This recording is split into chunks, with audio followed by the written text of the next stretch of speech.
Hey guys, want to learn how to make a tune like this? Or like this?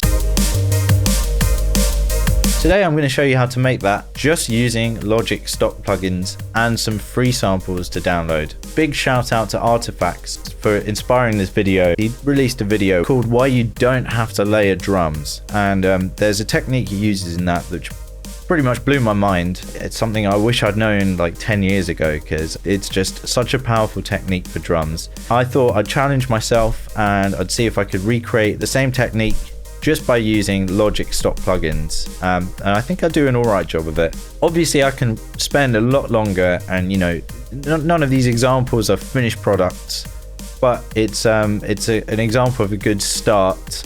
So yeah, enjoy the video guys. Peace. Started. We're going to create a new project, empty project.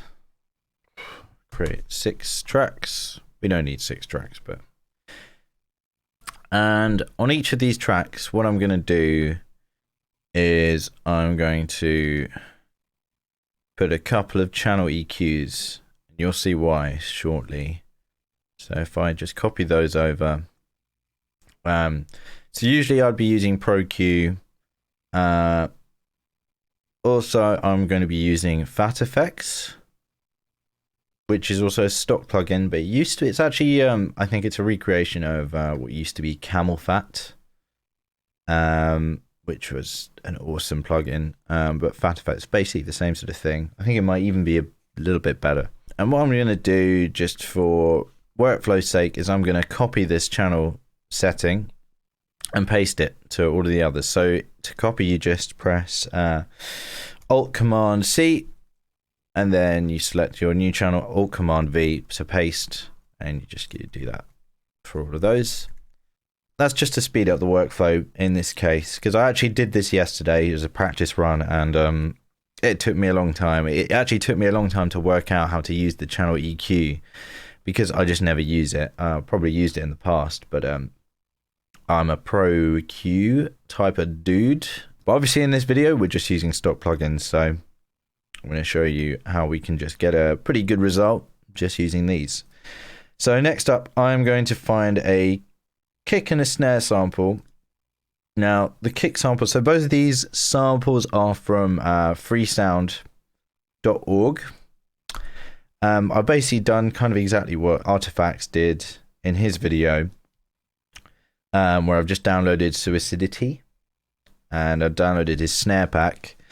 I downloaded his kick pack as well, but the problem with his kick pack is they're a lot wet. They're quite wet. So if you listen to these, they're quite long lasting. Which means, as I found out yesterday, it's I don't think it's a big problem. I just have to treat them a bit differently. So I'm just going to load this one in. And then we're going to find a snare. Let's just quickly find one that sounds punchy. Ideally one with a fair bit of low end. For something like a DJ Fresh type tune, we want quite a bit of low end. We want something chunky. And something that's not too ringy in the top. That could be good. Or that even. Yeah, let's try this one here. Right. Let's make this drum and bass tempo. I usually work at 174. Right, so we've got these 2 samples. Right, so if we were to, just as an example, it's nice to have a sort of reference to go back to. If we were to make a drum and bass pattern out of just these 2, cat's talking to me. So what you could do is you could just make the standard pattern.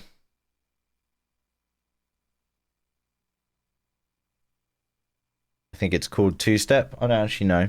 Just the standard drum and bass. Boom, tch, boom, tch. Maybe you could cut that off as well.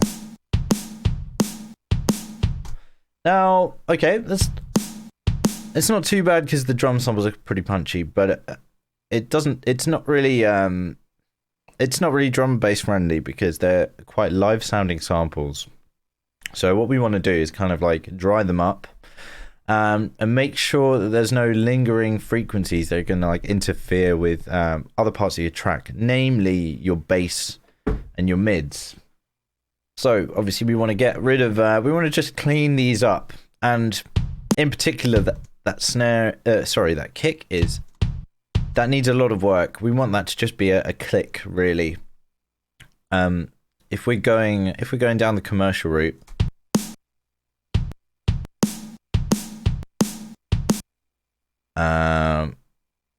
if we were to use these, then you just make sure they have fade outs. Also something to check as well. Oh, that's very, very good that I checked that. Is just to ensure that the samples start at the beginning, and as you can see, these snares do not start at the very beginning. So let's just first of all make sure they do. So we do this, and then we push them back. But before we do, just worth pointing out that if you're spending loads of time doing this, so you're trying to get things exactly on time, it can be a pain. So quick tip, just make sure that you've got the snap setting to absolute value rather than to relative value, because if you end up chopping a sample in a random place, it's going to try and snap it to a random place when you move it. Whereas if you have absolute value set, then it's just going to snap to whatever you've got your divisions set out as. So in this case, smart, but you could set it up to bar, beat, division, or whatever. So that's just a handy tip for, again, a workflow tip. Right, so we've got a drum and bass rhythm there. And we could start just adding drums to that. But it's, as I say, the samples aren't really drum and bass ready. So we're going to do some processing on these.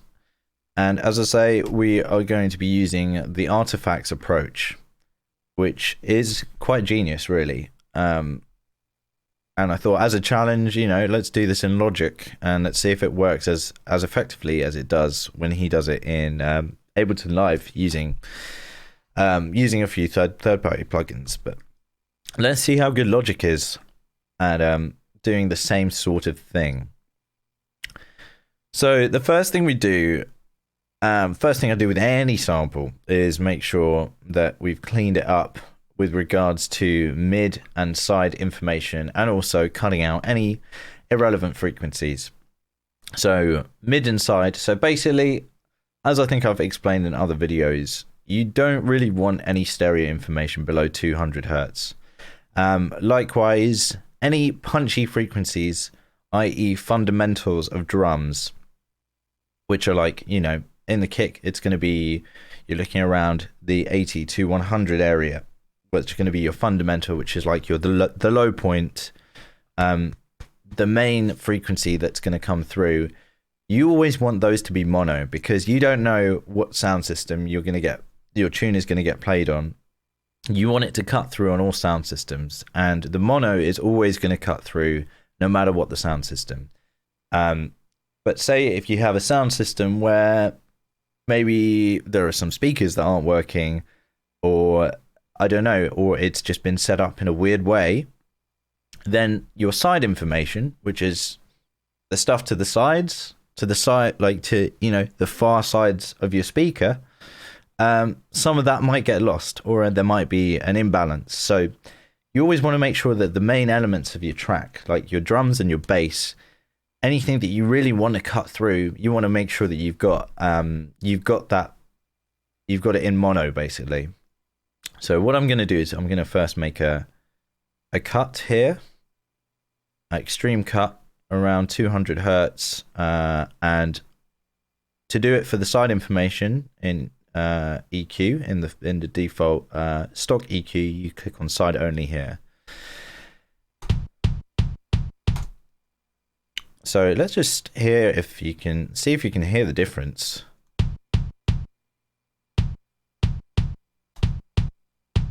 So you can't really hear much difference. I suppose maybe if we stretch out the sample a bit. Tell you what, just so we don't drive ourselves absolutely balmy. So that's without. That's with. So that's actually not much of a difference. Maybe that's just because in this particular sample, not much of the stereo comes from the low end, or maybe there isn't much stereo in the sample. When I say stereo, I mean side information. That might be interesting to check actually. If I click on the gain, this is an easy way that you can just mono a sample.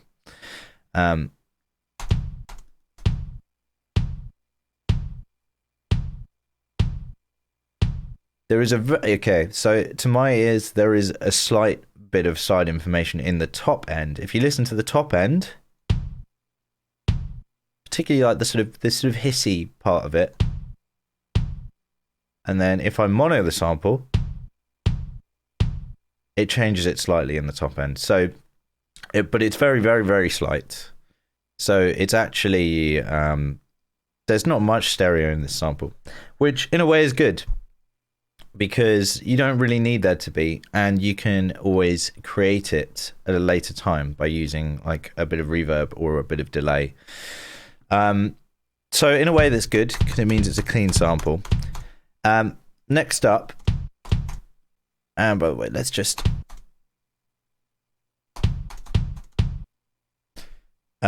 shorten it a little bit. So the next thing we want to do is we want to use Artifacts' awesome technique, which, as he says in his video, I've never seen anyone else do. It's actually a really, really, really good technique. So the idea is that, oh yeah, so first of all, I would also do a cut at the low end. We want to get rid of anything that's unnecessary, and in particular, low end rumble takes up a lot of energy in a mix, and you don't hear it.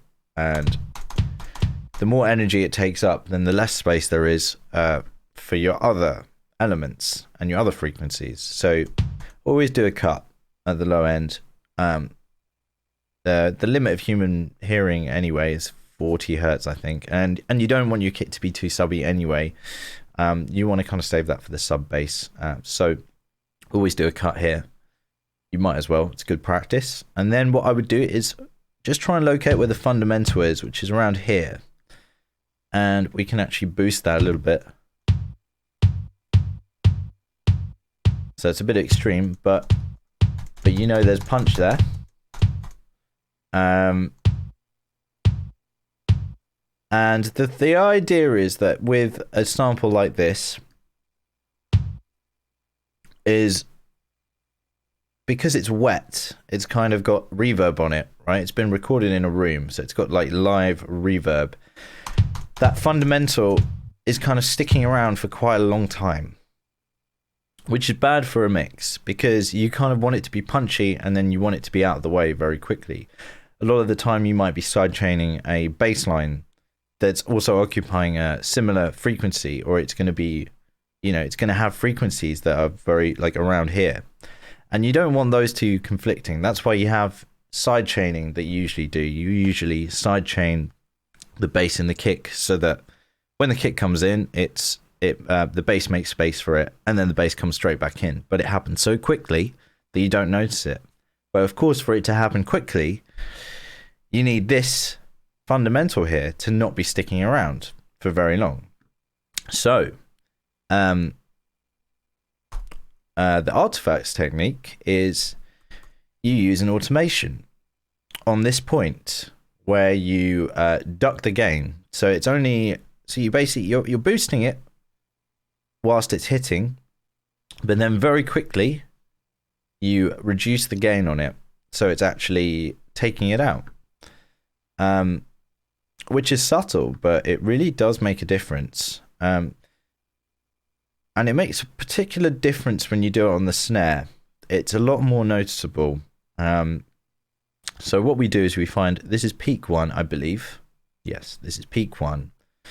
So one way you could automate this is if you don't know what the parameter is called here, because obviously yesterday when I was practicing, it wasn't obvious. What you can do is you can set this to touch, and then you press play, and then you just move this point as the thing is playing.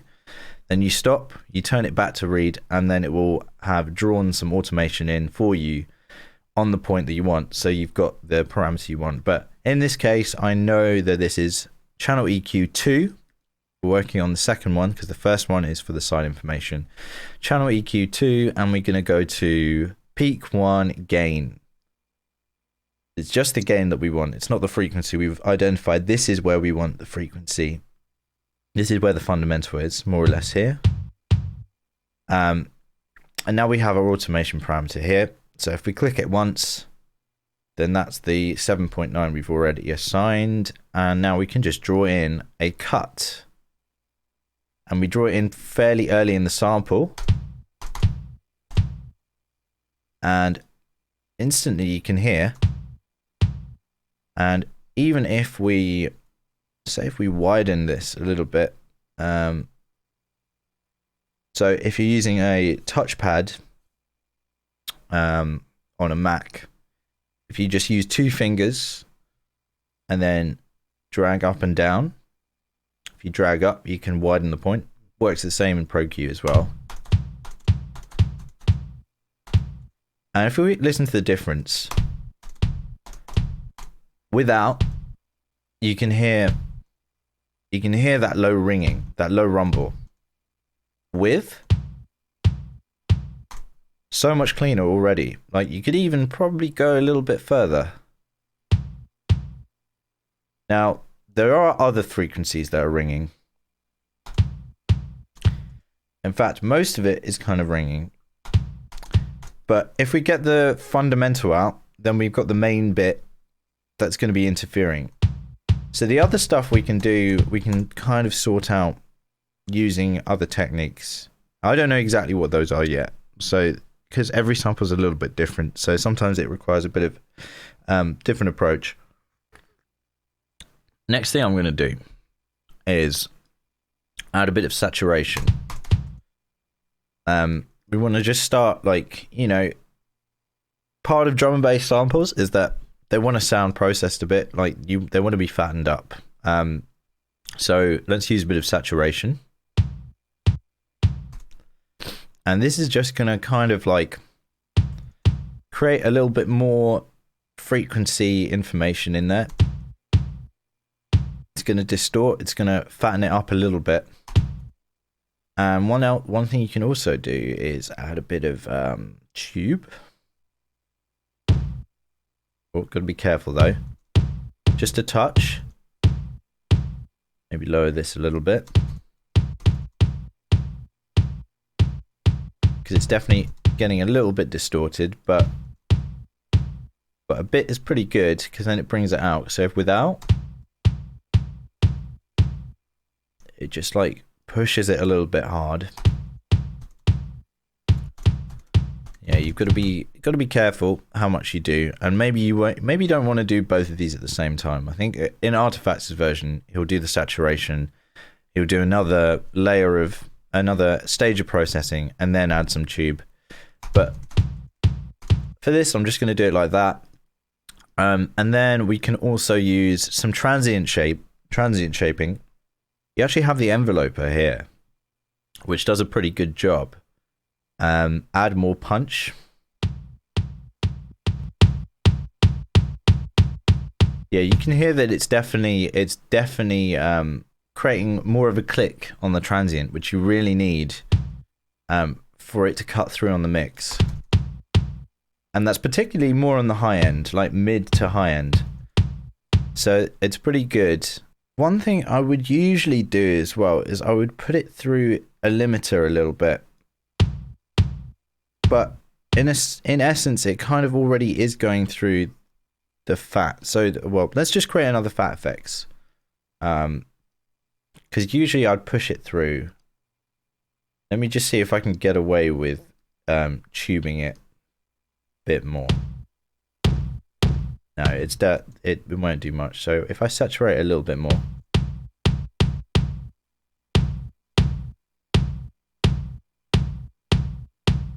Okay, not too bad.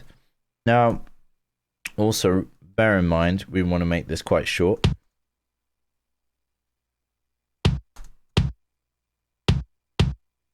And I think it is a little bit too distorted. So it's actually better without that fat. So let's just ignore that for now.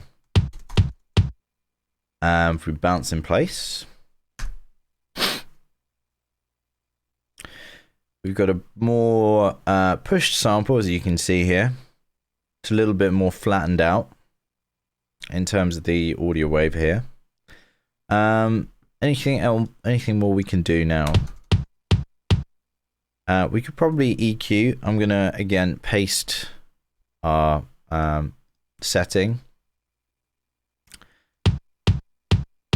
Right. And now we can just, what I would do here is I'll probably look at cutting some areas, but I don't know exactly where. So what I'll do is I'll just start doing a sweep of where I think. Like already there, I think is a good place to cut. Just makes a bit of room. I can see there's a peak here. So sometimes a good approach is to just look for the peaks. Because you kind of want, if you want a balanced sound, you want it to kind of be a balanced curve, or you don't want too many gaps or things poking out of a sound, because sometimes on a loud sound system they can cause problems. Let me just have a look here. So let's just see what this one is.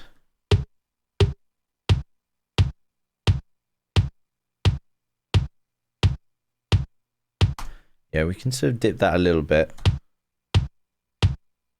And then if we wanted to, we could probably boost the high just a little bit.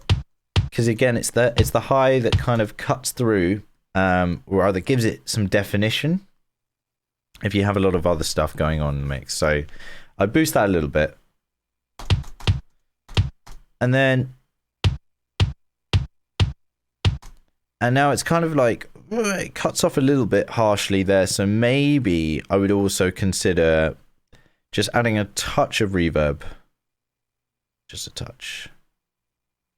And I'm not gonna really worry too much about this. Ambience.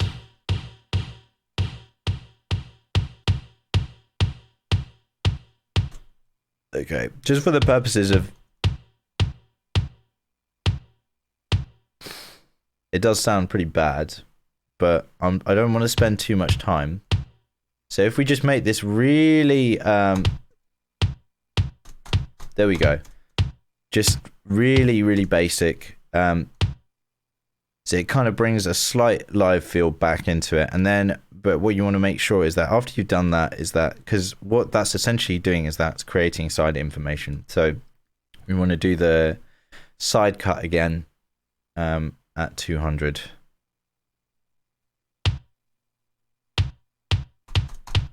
Cool. All right. So that's not the best reverb in the world. I would spend a bit more time usually doing a bit more on that. But I think that it's not terrible. Like, it's usable. And remember, like, a lot of the time the beat itself, it doesn't have to sound good on its own. It just has to work in a mix. So let's start work on the snare. And we're going to do the same process. So first of all, we're going to get rid of the side information above the fundamental. Now, in this case, the fundamental is at 200. So let's just go a little bit higher in this case. Make sure the curve is steep. Oh, side only. Excellent. Right. And then on the second EQ, just like before, we do a low cut on the really low frequencies. You can see there's like some rumble thing going on there. And that's done a very good job at taking it out. But I don't want to, I want to still keep in some of this because that gives it more punch. Even though there's a fundamental, there's like, you know, some lows below it, which are pretty good. So if we get the fundamental peak, which is, what is it, 206, 2010, right there. Oh, nice. All right. And we do the same thing as we did before. This is peak 1.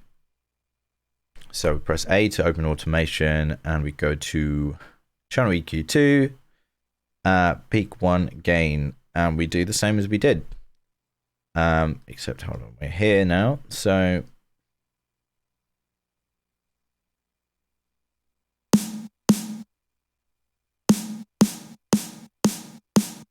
okay, you see how much of a difference that makes. We maybe don't have to go all the way down. It's kind of it's tripping out a little bit. So what I'm gonna do, let's just mute that, keep it on the start. Yeah, and there you go. Like, you can notice the difference so much more on the snare. You get the initial punch.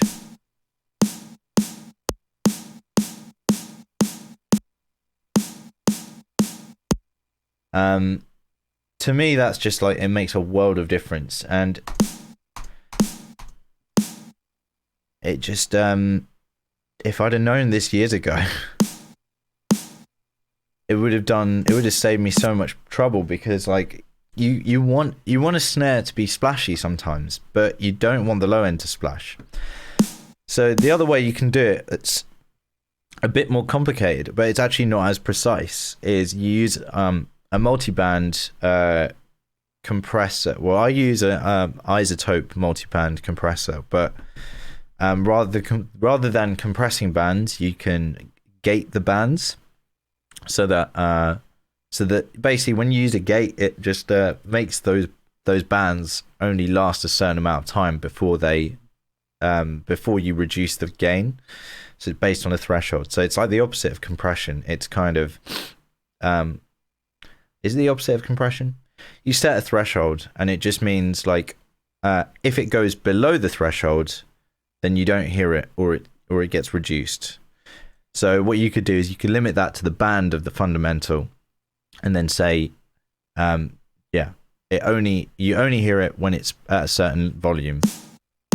But the thing is, it's not as precise as this, because you can using this method dictate exactly when that peak goes away, when that fundamental stops.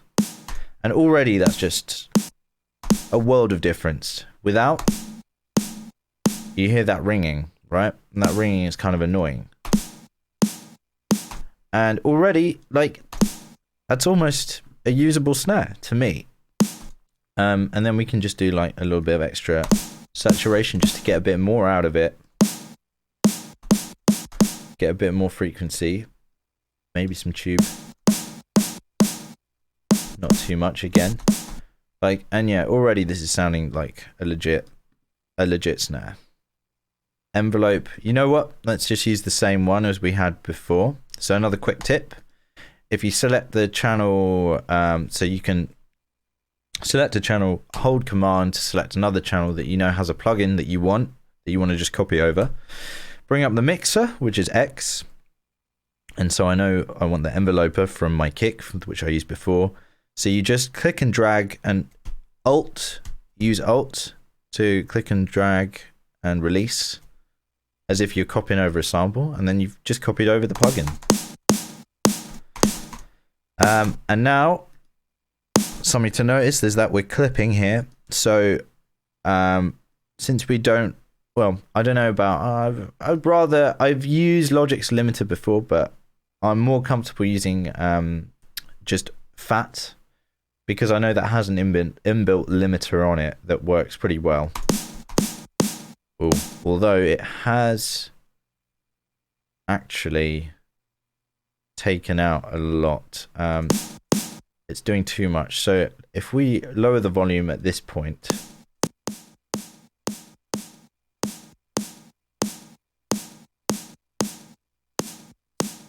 That's very, very odd that this is doing something.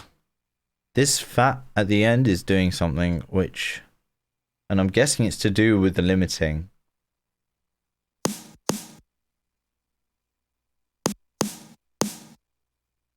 Okay, so maybe we get rid of that for now. So let's just get it to this point, bounce it. And then we just do a final stage on this one, where we can just do our final EQ. Let's just bring out that peak a little bit more. Now we know that it's ducking.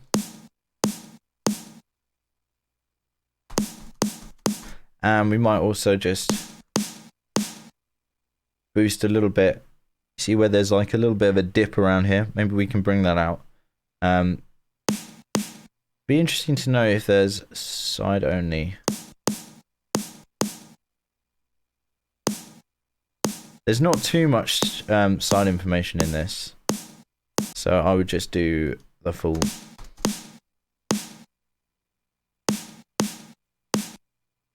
The full thing, and also I would probably consider.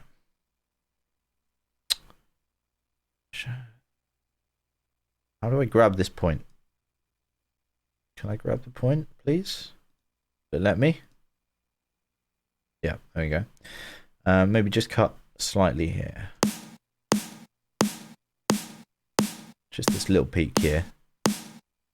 And then I'll probably just high shelf a little bit up. Okay.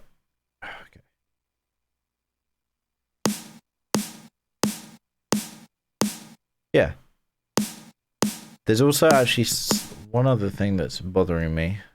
Are we using all these? Okay, we're not using this one. There's something here, I think.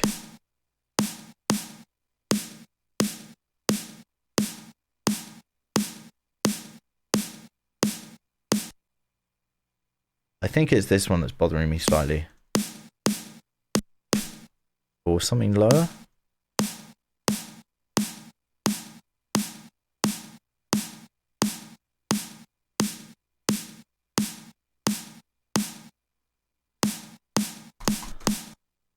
Just raise this a bit. Actually, maybe do a low shelf as well, where we just boost the lows.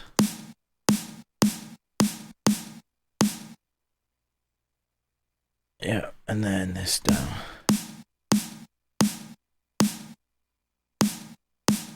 Okay.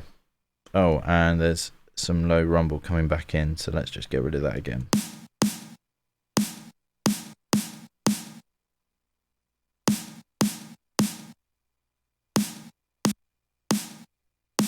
Okay. That's not too bad. So let's go back and which was this? Okay, this is a snare. So our finished products are here.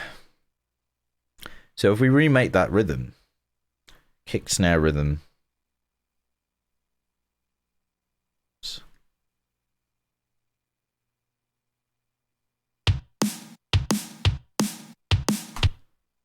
So it still doesn't sound great.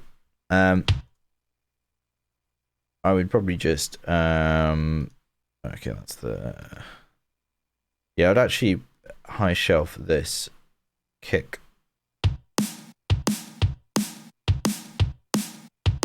and even low shelf it so that we've got more lows and do the cut at the bottom. So remember, it's also about how the kick and the snare interact. It's sample dependent as well.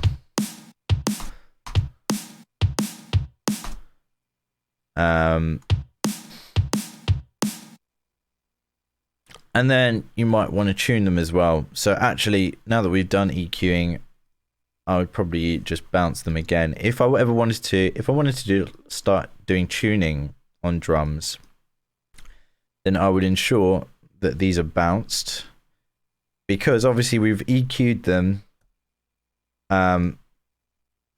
based on how they're tuned, right? So if we start retuning, then those EQs are going to be boosting the wrong parts of the sound. Okay, let's just make sure that these tails and just make sure there's fade outs everywhere. Do it on all of them just to be safe. Okay, and that's already sounding punchier, and it's a little bit cleaner than what we had before, which was if we turn off all of the plugins to have what we had to start with. So that's what we had before. Okay, so what we've got here is cleaner. There's less in there. But then now, we could tune these a little bit, potentially. But again, it depends.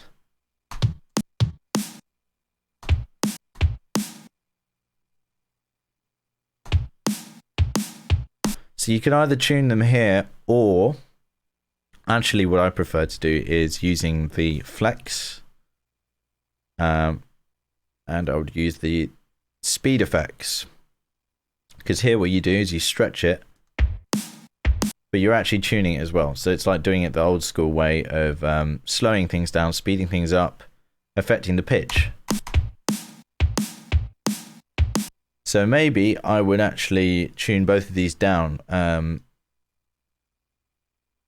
by stretching them out.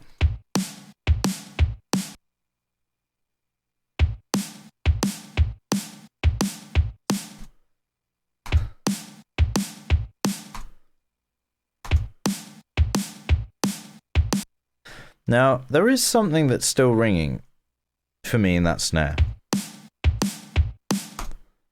Let's try and work out what it is.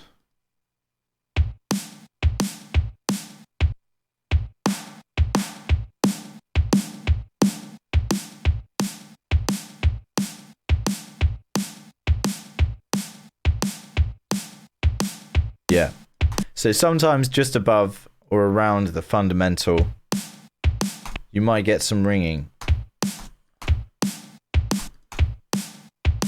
Obviously, because we only got the ringing out of the fundamental, we can probably just do a straight EQ. We could do it the way we did it before, where we just automate it.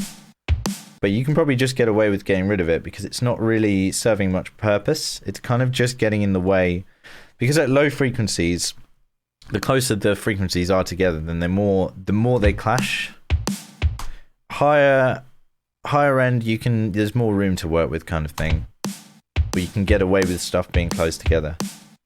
So there you go. So that's the fundamental kick snare pattern. And now onto this, just as an example of something I do to make this into like a commercially sounding drum and bass beat, is I might add a hat. So what I'd do, and I'd recommend everyone should do, is obviously download your sample packs, but then map your samples into sample instruments. For instance, here I have a sampler instrument patch saved, which is hats, rides, and crashes. It's where I've just, I've got a load of hat, ride, and crash samples that I like, and I'll just map them over a load of notes. And I think it's as easy as just dragging and dropping. If you have a finder window here, you just select them, drag them in, and then just make sure they're all on individual notes. Because then what you can do is you just draw in whatever pattern you want here. So let's just start with a really basic I think an eighth bar pattern.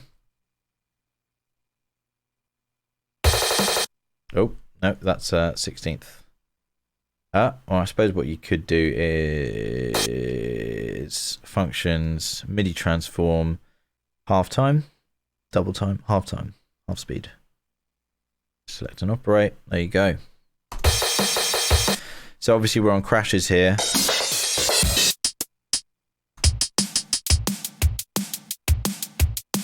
So usually it's good to just get a little one. But we're commercial. We're doing something commercial here, so I would maybe have it very light. Because if you have a more commercially sounding tune, you want more sort of splashy, high-end stuff. And so one way you can do it, so I'm just going to copy this instrument and paste it. What you can do is you have a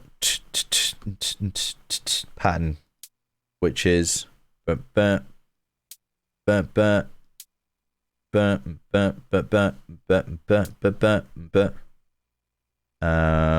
hold on here. Okay, well, that's not very useful.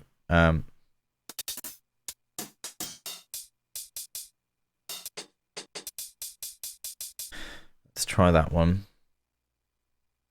Where is it? G. It was that one. So you kind of do it on the off beats where there's no kick or snare. So you know the kick hits here, snare hits here, and then kick, snare. So you do it on the off beats. A very, very, very common pattern in drum and bass. And then you might want to soften the attack a little bit. And then also what I would do on a commercial tune is, rather than necessarily using drum samples, you can actually use white noise, which is a very, very cool technique. And you can actually use it by using the ESP, polyphonic synth. Again, stock plugin.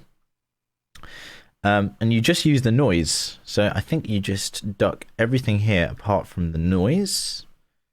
And that's a noise generator. So if I were to draw in something here.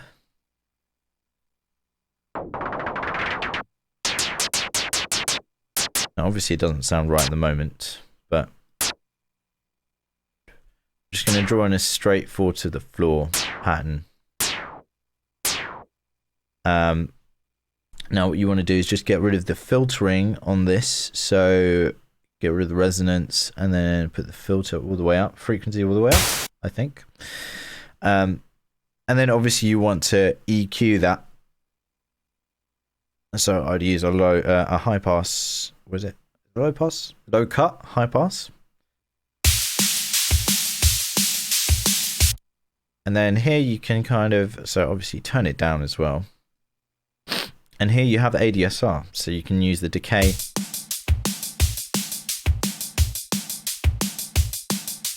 Have like a long release. And then you can essentially make a, you can kind of make a cymbal type simulation.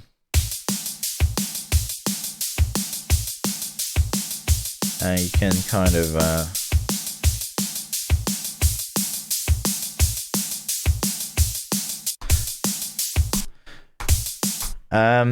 and already you're on the way to something there. Just make sure that you're turning stuff down.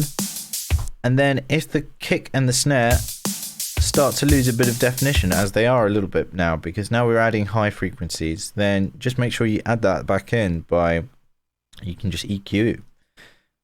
Again.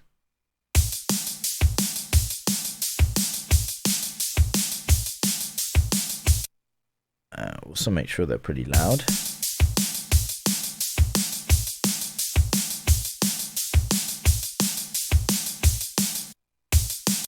And then if you decide that there's anything else that's ringing a bit too long for your liking, you just do the automation technique again. I'm not going to go too far into it. But just to give you an example, like something like this, it's probably perfectly usable. Okay, so what's our fade out? Sorry, just going a little bit OCD here, but now we've got something that's probably quite usable. Like in the mix, this would probably work fine. It's not the best.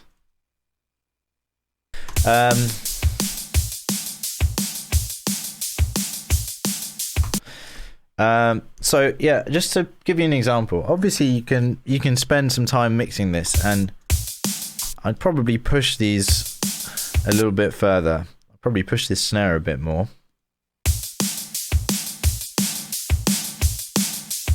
And the kick maybe as well.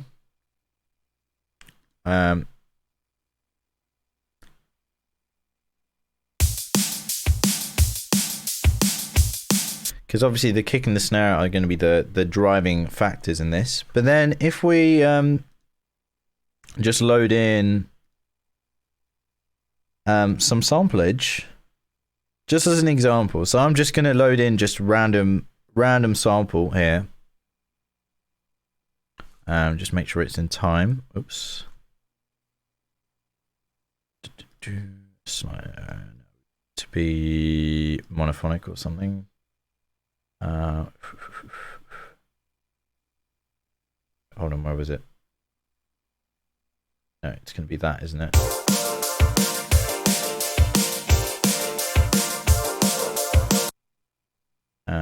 I know it changes here.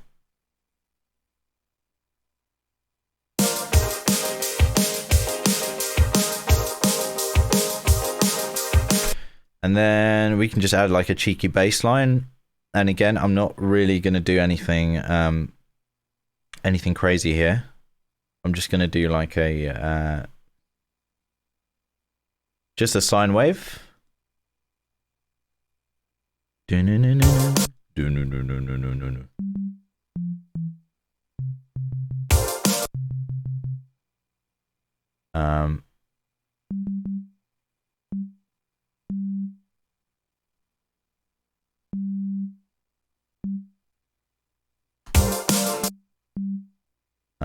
Yeah, so if we just do I mean, this is a lot of commercial D&B is just going to be literally a one note bass line. They might change a little bit.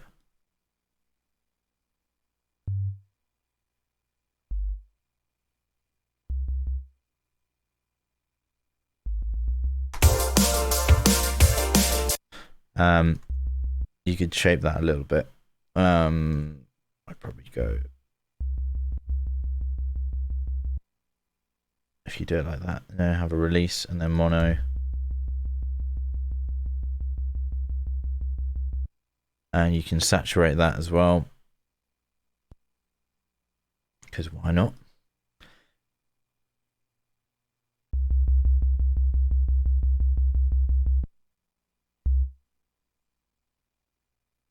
No.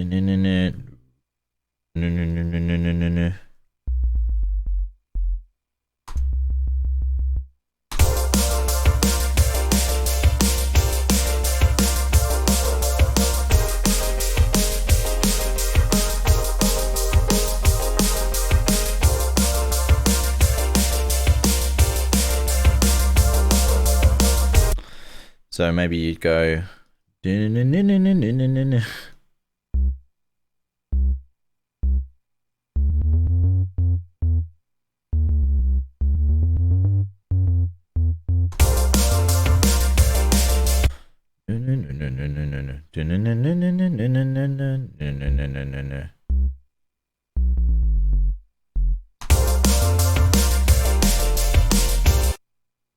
so something like that. It's just a random whatever. You've already got something that, you know, something to work with, something to begin with, like, and then yeah, obviously there's more you can do to these drums. I would probably work a little bit more on that snare, but we've got a foundation, and all I'd be doing to the snare is pretty much doing what I've already been doing. I just do some more stages of the same processing. So I just find where those ringing frequencies are, and duck them out. And the other way that you can do it is you use the multi-band compressor method, which I'm not very familiar with using the multipressor here, but I'm pretty sure there is a way you do it. So what you can do is you can solo the bands. For instance, there's a lot of ringing there, right? For instance, in that band. So what you can do is you have an expand. I think you use this.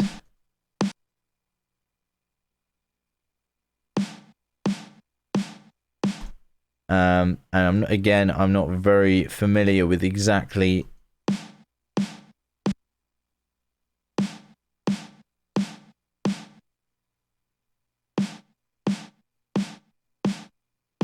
so, like, for example, the timing of how this works.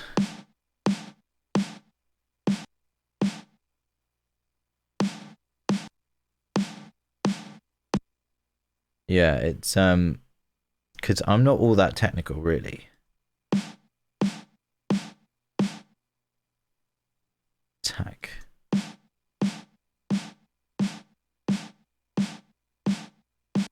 But as you can see, it's kind of doing what we've done in our automation, where it's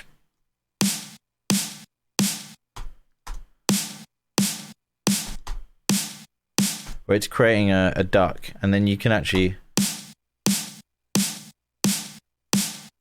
define what band. This is the frequency spectrum. You can define where that happens. So you can do it here. And then even that, like, obviously that's very crude, but now it's even more clean.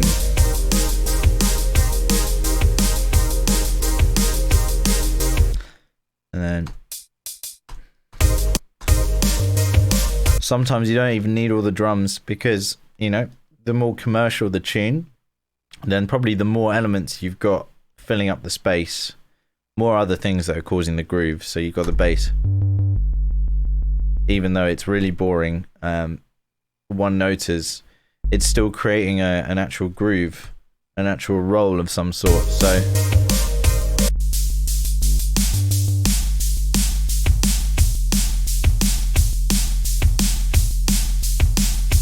So there you go. I mean, you know, it's not like it's not anything special, but it's a starting point. And then obviously, you know, a lot of drums, like, yeah, you can sort of make them on their own, which is good. It's good practice to sort of work on drums on their own, because then you have stuff to work with going forward, and you've got samples to use, and you've got stuff that you know you've processed. But then sometimes it's also good to just get some sort of foundational thing going, and then start building a tune around it. Because then if you've already bounced it, say I'd already bounced it with this ride, and then suddenly I realize actually the ride it's not really necessary. You can't, then it becomes quite a difficult process to try and remove it, because all of this is one audio sample, so you can't really cut it out, because it's, you know, all of this stuff is working together. So yeah, sometimes it's actually quite nice to be able to have full control over your beat as you're making a tune. So that's also something to bear in mind. But if you wanted to just work on the beat, which is also a good practice and something I don't do enough, then I would spend more time just doing what we've been doing, the same processes, and maybe bouncing out a few different versions. Maybe I'd also change the kick as well.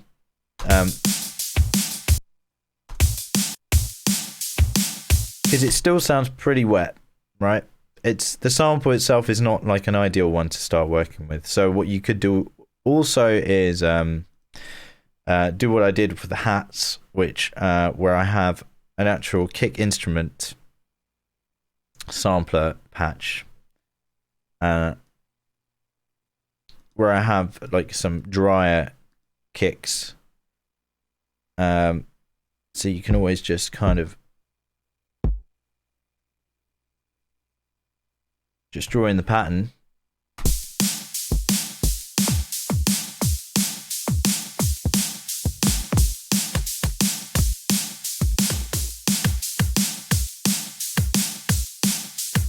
I mean, you know, something like that.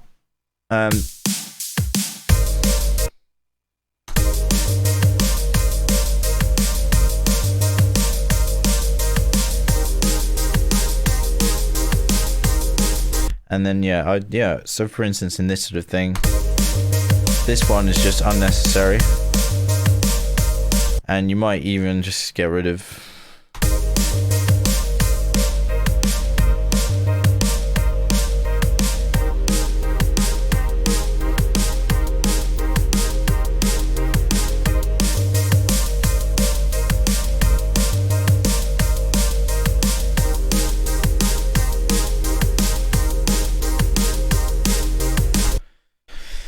so yeah, something like that. I mean, there you go. That's just one way you can do it. That's one way you can start a tune, or that's one way you can work on drums. There's definitely stuff there, and as I say, a huge shout out to Artifacts for that drum trick, which just kind of blew my mind when he showed me.